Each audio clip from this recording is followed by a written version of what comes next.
Hi everybody, this is Chumley exploring up close. I'm on location in Spartanburg. Where are all the electric trolleys these days? If we were in New Orleans, we could point to various lines that have been kept up or even sort of extended over the years.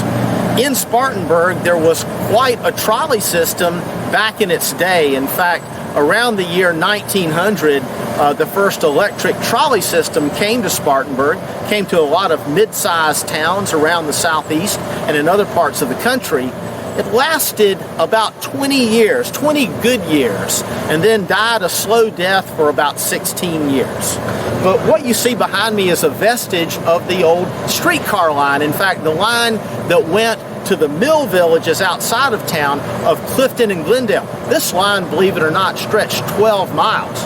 Well, there was even a plan at one point, approximately 1913, to build a 25-mile line out of town to the farming community of Cross Anchor in southern Spartanburg County. What were they trying to do? Well, one group of folks who was behind extending these lines into the hinterlands were the merchants of downtown Spartanburg. For every mill village that you could reach by a trolley line, you could bring in folks with their hard-earned cash to spend in those stores in downtown Spartanburg. So that was part of the reason behind this sort of network that extended out. Well, the lines went to important places that people had to reach, including the downtown train station at the end of Magnolia Street, the hospital, and in 1908, they went out to the fairgrounds and the racetrack. They also extended to several mill villages, most of which were close to downtown.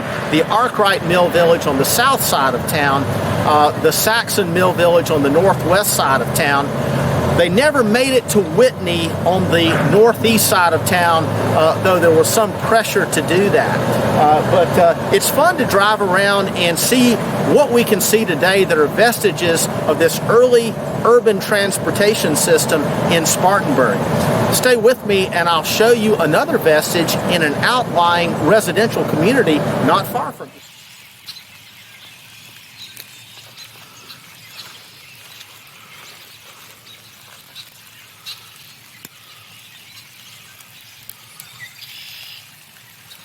Well, here we are in the Ben Avon community, just a few hundred yards from where the old trolley line passed underneath the new Southern Railway Bridge of 1924 behind Ingles Grocery Store. The median of what appears to be a twin set of roads here, this is called Avondale Drive, this is where the trolley line ran. Light rain is falling. You can see some very nice homes that were built directly on the trolley line back in the day. But this again is one of those great vestiges of the trolley system that came to Spartanburg and thrived for 20 years. You know, one historian said that the trolley line, the electric trolley line, replaced the services of one weary-eyed mule who pulled a single car up until sometime in the 1890s, about 6 blocks back and forth along Main Street. We can be happy that he was put out to pasture or something like that, probably a better fate after the electric trolley system came into being in Spartanburg.